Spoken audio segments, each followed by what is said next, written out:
Johannes Grobler and Richard Leek took full advantage of their 25-second lead at the start and were slowly increasing the gap over proudly South African Nissan teammates and rivals Janelle de Villiers and Francois Jordan, who had given up a place on the road to Brandon Harkis in a single-seater bat.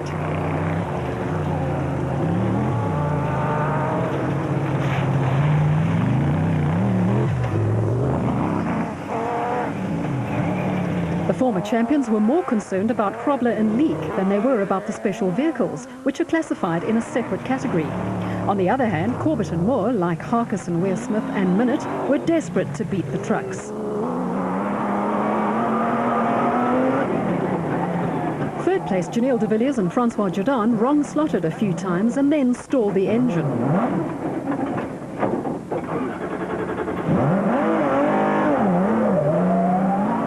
Corbett and Moore nipped by into third place on the road, and when the Nissan pair wrong-slotted yet again, John Ware Smith and Jeff Minute stormed past and grabbed fourth.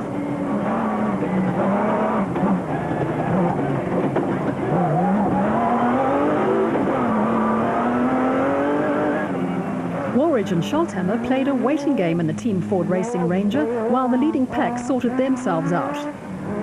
Clint Gibson and Mike Brown had moved from 11th at the start to 6th on the road and 4th in the special vehicle category, and had Class D championship contenders Mark Cronje and Chris Birkin in the Castrol Toyota Hilux 2.7i hot on their heels, and thankful that Marsh and Whitehouse were providing a buffer between them and Schroeder and Peckham in the Team Ford Racing Ranger, and arch rivals Cox and Pitchford in the Nissan Hardbody.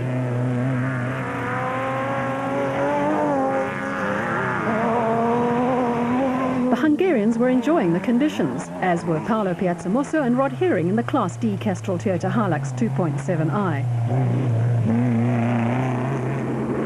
Newly crowned Class E champions Hugo and Jaap de Bruin had moved up to Class D for the Carnival City 400 to provide much-needed support for Cronje and Birkin. The Freiburg-based father and son duo were involved in a titanic battle with a gaggle of Class D and Class E vehicles, with the narrow tracks and the dust making overtaking difficult.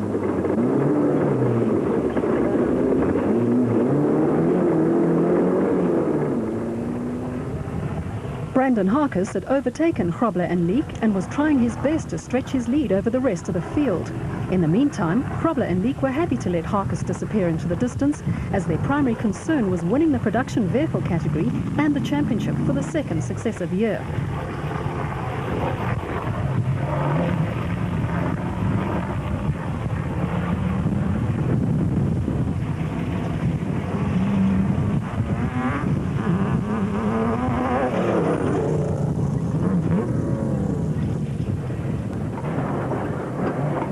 Janelle de Villiers and Francois Jordan had reclaimed the places earlier lost to the Special Vehicle Brigade.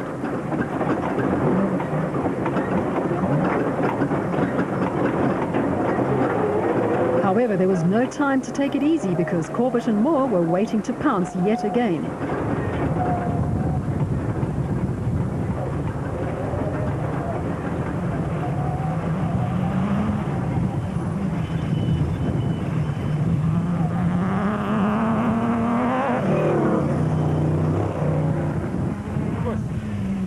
Woolridge and Scholthammer gained a place when Ware Smith and Minute stopped to replace a flat wheel on the Coppernon Hotel Super Team Jimco, and in the distance, Corbett had again overtaken the Nissan.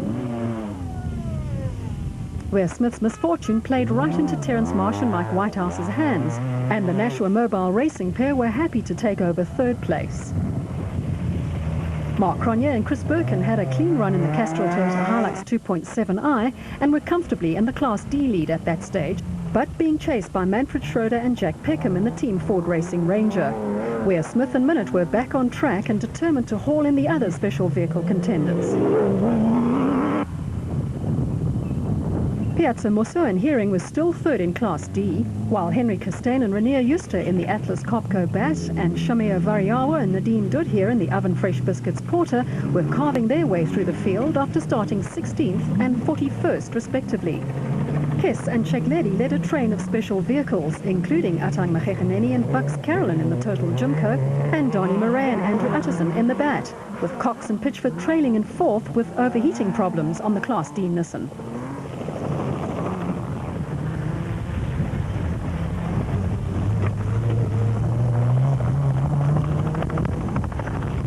Nardis Alberts and Colin Hunter had matters well under control at the head of the Class S field and were followed by Class E leaders Gavin Cronje and Robin Houghton in the Castrol Toyota Hilux 2.7i and Class S champions Zane Noble and Richard Hope. Bosel N1 4x4 Toyota pair Cliff and Louis Weichelt were 5th in Class D.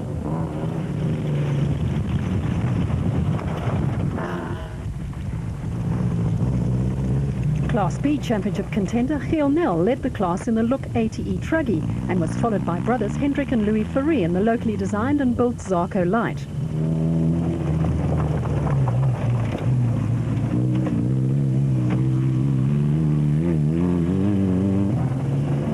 HENRI ZERMATTEN and BODO ZERMATTEN stood an outside chance of finishing second in the Class D Championship, but their mission was to finish in the Mastercraft PlayStation Pajero and to record 8 finishes from 8 starts. Taylor and Deshalane were second in Class B.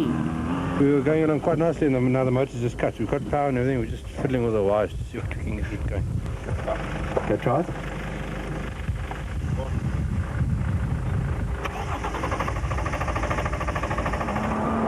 De Villiers and Jordan were on a charge, but problems finding the route saw them gain and lose positions with frustrating regularity.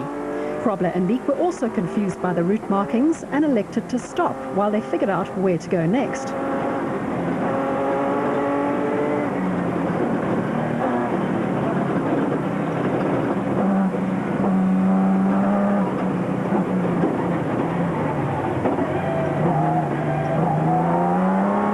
The Nissan pair moved into the lead, but unbeknown to them, they were on the wrong route.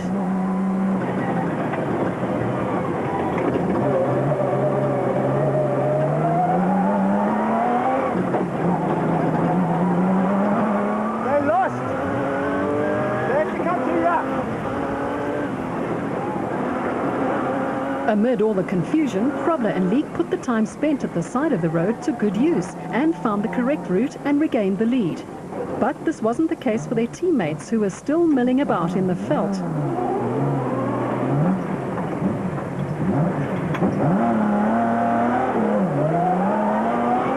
Woolridge and Scholthammer found the way and claimed second place, while the Nissan pair lost another place to Corbett and Moore.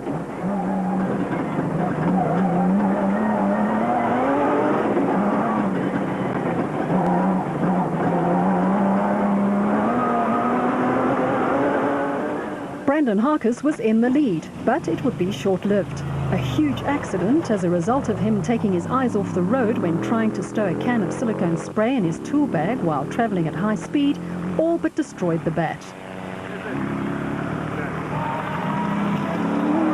Weir Smith and Minute were second at this point and would take the lead after Harkes's crash, but their run would come to an end when a belt tension pulley on the BMW engine seized, which allowed Corbett and Moore to take the lead in the Century Property Developments batch. Reigning production vehicle champions Hannes Grobler and Richard Leek led the production vehicle category in the Nissan Hardbody and were followed by last year's Carnival City 400 winners Neil Woolridge and Ken Scholthammer in the Team Ford Racing Ranger and Janelle de Villiers and Francois Jordan in the Nissan Hardbody.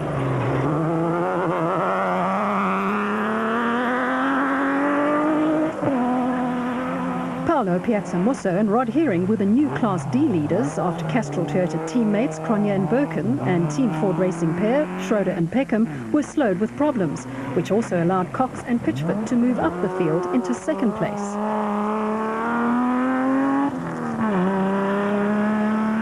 Cronje and Birkin were on a charge to try and make up lost ground and finish as far ahead of Cox and Pitchford as possible.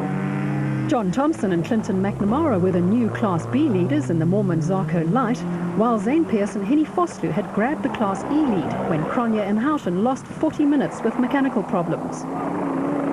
Lap 2 of the 3-lap race and Corbett and Moore were still in the lead and coming close to realizing their dream of winning the race overall, while Grobler and Leek were still leading the production vehicle category in the proudly South African Nissan Hardbody. Woolridge and Scholthammer couldn't afford to relax because de Villiers and Jordan weren't far behind.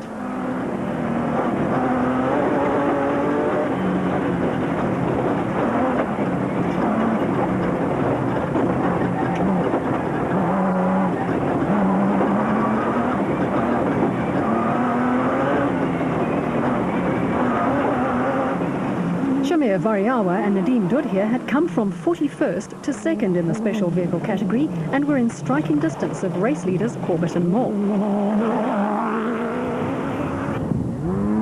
Terence Marsh and Mike Whitehouse were having a strong run in the third-place Nashua Mobile Jimco, which is fitted with a supercharged Mitsubishi V6 engine.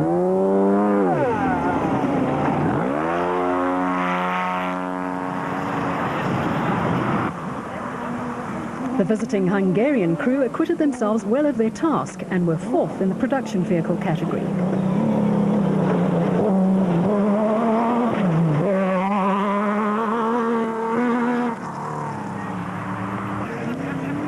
Zane Noble and Richard Hope were back where they belonged at the head of the Class S field in the potent Abe's Furniture Race Co.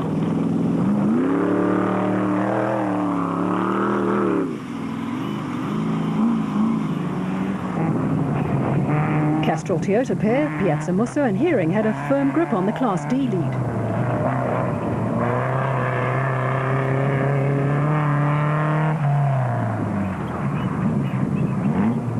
Their performance earned the approval of Richard Leek III and Devon Piazza Musso. The pressure was on Mark Cronje and Chris Birkin in the Castrol Toyota Hilux 2.7i. The reigning Class E champions had to convincingly beat Cox and Pitchford if they hoped to score back-to-back championship wins. Cox and Pitchford weren't far behind in the Arnold Chatscars Nissan Hardbody and in line to win the Class D championship.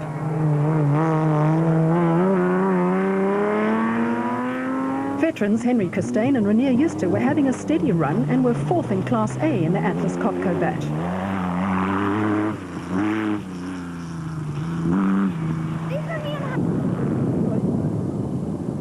Despite getting stuck in a mud hole for 7 minutes, Marcus Taylor and Mark de Chalane had regained the Class B lead and were opening up a considerable gap on the rest of the field.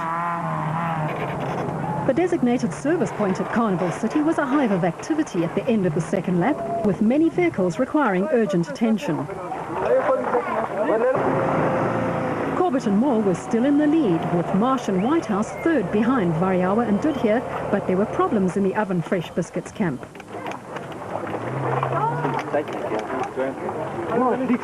We took off 41 this morning and at the end of the second loop we were 5th overall and exactly 6 minutes behind Mark Corbett. We would have caught him in the last lap, that's no doubt.